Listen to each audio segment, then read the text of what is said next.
राधे राधे भक्तों, जय श्री कृष्णा, जय श्री राधे। आज मैं आपको बताऊंगी फागुन मास का महत्व। फागुन मास में क्या करें और क्या ना करें। फागुन माह हिंदू कैलेंडर का आखिरी महीना होता है। यह माघ पूर्णिमा के बाद आता है। इसके बाद हिंदू नववर्ष की शुरुआत होती है। इस महीने महाशिवरात्रि और होली जैसे कई त्योहार मनाए जाते हैं। साथ ही इस महीने में कुछ ऐसे शुभ मुहूर्त होते हैं जब मांगलिक कार्य जैसे विवाह, मुंडन, गृह प्रवेश आदि किए जा सकते हैं। इस माह में भगवान शिव का पूजा का विशेष महत्व होता है।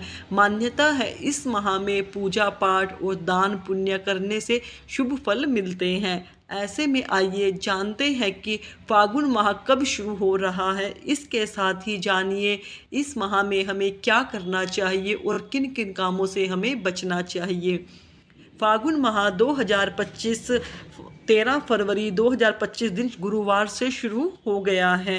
पंचांग के अनुसार यह कृष्ण पक्ष की प्रतिपदा तिथि से शुरू होता है और 14 मार्च 2025 को शुक्रवार को शुक्ल पक्ष की पूर्णिमा तिथि पर समाप्त हो जाएगा। फागुन माह हिंदू कैलेंडर का 12वां महीना होता है।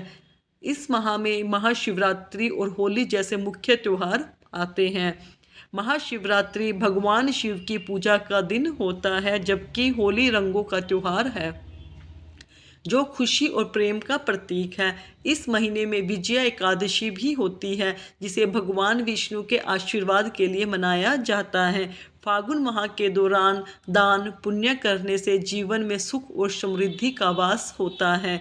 फागुन माह में कौन कौन से कार्य करें और क्या कौन कौन से कार्य नहीं करने चाहिए। फागुन माह में सबसे पहले तो भगवान शिव की पूजा करनी चाहिए। इस दौरान प्रतिदिन शिवलिंग पर जल अर्पित करें और भगवान के मंत्रों का जाप करें। इसके साथ ही दान पुण्य करना भी फायदेमंद माना जाता है। मान्यता है कि इस महीने में दान करने से व्यक्ति के जीवन में खुशियों का संचार होता है। इस समय गाय की सेवा करना भी शुभ माना जाता है। अगर हो सके तो चंद्रमा की पूजा भी करें। इससे जीवन में शांति बनी रहती है और शीतलता का वास होता है। फागुन माह में कुछ कार्यों को करने से बचना चाहिए। इस दौरान मांस, मदिरा, शराब, जुआ का सेवन बिल्कुल नहीं करना चाहिए। इसके अलावा किसी के बारे में नकारात्मक विचार नहीं रखने चाहिए।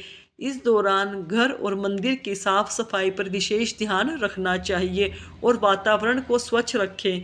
इस माह में सकारात्मक सोच और शांति बनाए रखना जरूरी है।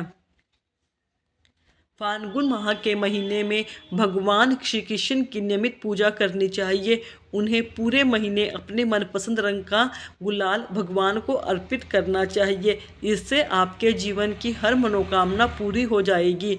हर रोज सुबह स्नान करके बाद भगवान श्री कृष्ण की उपासना करने से मनोवांछित फलों की प्राप्ति होती है। इस माह में स्नान और दान करने से शुभ फलों की प्राप्ति होती है। इसलिए इस पवित्र माह में आप अपनी इच्छा के अनुसार किसी गरीब या जरूरतमंद इंसान को कुछ ना कुछ दान अवश्य करें, जिससे आपके जीवन से संसारिक के जो दुख होते हैं उनसे मुक्ति मिलेगी। हिंदू पंचांग का अंतिम महीना फागुन मास होता है और इस महीने में धीरे धीरे गर्मी की शुरुआत होने लगती है, ठंड कम होती है। फागुन मास में महाशिवरात्रि और होली ये दो मुख्य त्यौहार पड़ते हैं, जो कि दोनों ही त्यौहार हम बड़ी धूमधाम से मनाते हैं। हिंदू धर्म के अनुसार अनेक देवताओं में एक चंद्र देवता है। चंद्र के देवता भगवान शिव हैं और शिव जी ने चंद्रमा को अपने सिर पर धारण कर रखा है। अंततः पुराणों की माने तो फागुन मास चंद्र देव की आराधना के लिए सबसे उपयुक्त समय होता है, क्योंकि यह चंद्रमा का जन्म माह माना जाता है। फागुन माह में भगवान श्री कृष्ण की आराधना का भी विशेष महत्व है। इस माह में विशेषकर भगवान श्री कृष्ण के 3 स्वरूपों की पूजा करना बहुत ही लाभदायी माना जाता है। इसमें श्री कृष्ण के बाल श्री कृष्ण स्वरूप, युवावस्था के कृष्ण और गुरु कृष्ण की कृपा की जाती है। बाल कृष्ण रूप की पूजा संतान पाने के लिए, युवा स्वरूप कृष्ण का पूजन दाम्पत्य जीवन मधुर बनाने हेतु और गुरु रूप कृष्ण का पूजन मोक्ष और वैराग्य पाने के लिए फागुन के महीने में कृष्ण जी का पूजन अवश्य ही सभी को करना चाहिए। साथ ही श्री गणेश के पूजन का भी महत्व है। फाल्गुन माह में अपने खान पान और दिनचर्या में बदलाव करना बहुत ही आवश्यक है, क्योंकि इस माह भोजन में अनाज का प्रयोग कम करके मौसमी फलों का सेवन अधिक से अधिक करने की मान्यता। फाल्गुन मास की कथा के अनुसार सतयुग की बात है। उस समय एक बड़ा ही धर्मात्मा राजा का राज्य था। उसके राज्य में एक ब्राह्मण था। उसका नाम था विष्णु शर्मा। विष्णु शर्मा के 7 पुत्र थे और वे सातों अलग अलग रहते थे। जब विष्णु शर्मा का वृद्धावस्था का समय आया तो उसने सब बहुओं से कहा, तुम सब गणेश का व्रत करो। स्वयं विष्णु शर्मा भी इस व्रत को किया करते थे। अब बूढ़ा हो जाने पर वह यह दायित्व अपनी बहुओं को सौंपना चाहता था। जब उसने बहुओं से इस व्रत के लिए कहा तो बहुओं ने नाक सिकोड़ते हुए उसकी आज्ञा न मानकर उसका अपमान कर दिया। अंत में छोटी बहू ने अपने ससुर की बात मान ली और पूजन के सामान की व्यवस्था करके ससुर के साथ व्रत किया तथा भोजन नहीं किया और ससुर को भोजन करा दिया। जब आधी रात बीती तो विष्णु शर्मा को उल्टी और दस्त लग गई। तब छोटी बहू ने मलमूत्र से भरे गंदे कपड़ों को साफ करके ससुर के शरीर को धोया और पोंछा। पूरी रात बिना कुछ खाए पिए जागती रही। फिर गणेश जी ने उन दोनों पर अपनी कृपा की। ससुर का स्वास्थ्य ठीक हो गया और छोटी बहू का घर धन धान्य से पूर्ण हो गया। तत्पश्चात अन्य बहुओं को भी इस घटना से प्रेरणा मिली और उन्होंने भी श्री गणेश जी का व्रत किया। अंततः फाल्गुन मास में जो भी व्यक्ति सच्चे मन से गणेश जी का व्रत धारण करता है, भगवान गणेश उसकी सभी मनोकामनाएं पूर्ण करते हैं। फाल्गुन मास में तामसिक भोजन और मदिरा का सेवन न करें, साथ ही असुरी प्रवृत्ति का त्याग करें। मन और मस्तिष्क भगवान महादेव के ध्यान में लगाएं। फाल्गुन मास को रंगों का महीना भी कहा जाता है। इस महीने में होली मनाई जाती है। इसके लिए पूजा में आप अबीर का इस्तेमाल कर सकते हैं। भगवान को अबीर जरूर अर्पित करें, साथ ही रंग बिरंगे वस्त्र भी धारण कर सकते हैं।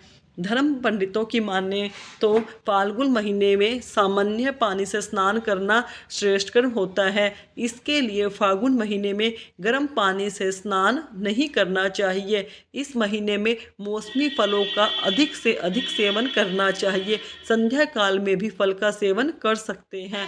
अन्न का प्रयोग कम से कम करना चाहिए। फाल्गुन महीने में किसी का अपमान ना करें, किसी को कटु शब्द ना बोले, ना ही किसी के प्रति ईर्ष्या और द्वेष की भावना रखें। फाल्गुन का महीना देवों के देव भगवान महादेव को समर्पित होता है। इस महीने में शिवरात्रि मनाई जाती है। इसके लिए फाल्गुन में महादेव की पूजा उपासना श्रद्धा भाव से करें। पूर्णिमा तिथि के दिन पवित्र नदी में स्नान करने का विशेष महत्व है। अगर नदी में स्नान नहीं कर सकते तो नहाने के पानी में गंगा जल मिलाकर स्नान कर सकते हैं। फाल्गुन पूर्णिमा के दिन ब्राह्मणों को दान अवश्य देना चाहिए। इस दिन भगवान श्री हरि, विष्णु और माता लक्ष्मी की विधिवत पूजा अर्चना करना चाहिए। इस दिन माता लक्ष्मी को सफ़ेद मिठाई का भोग अवश्य लगाएं। फाल्गुन पूर्णिमा के दिन चंद्रमा की पूजा करने का विधान है, इसलिए इस दिन चंद्रमा की पूजा विशेष रूप से करें। फाल्गुन पूर्णिमा के दिन विष्णु जी की पूजा करने के साथ साथ केले के पेड़ की पूजा करने का भी विधान है। हमें विष्णु के साथ केले की पूजा भी करनी चाहिए। फाल्गुन पूर्णिमा के दिन किसी को अपशब्द ना बोले, ना ही क्रोध करें। फाल्गुन पूर्णिमा के दिन किसी ब्राह्मण को खाली हाथ घर से ना लौटने दें। पूर्णिमा तिथि के दिन काले वस्त्रों को ना पहने, इससे नकारात्मक शक्तियों का प्रभाव अधिक बढ़ जाता है। फाल्गुन माह में भगवान शंकर की पूजा करना शुभ माना जाता है। भक्तों, मैंने आपको बताया कि इस महीने में हमें कौन कौन से कार्य करने चाहिए और साथ ही कौन से कार्य नहीं करने चाहिए। अगर आपको मेरी दी गई जानकारी पसंद हो तो मेरे चैनल को सब्सक्राइब करें, वीडियो को लाइक करें, कमेंट में राधे राधे अवश्य लिखें। धन्यवाद भक्तों।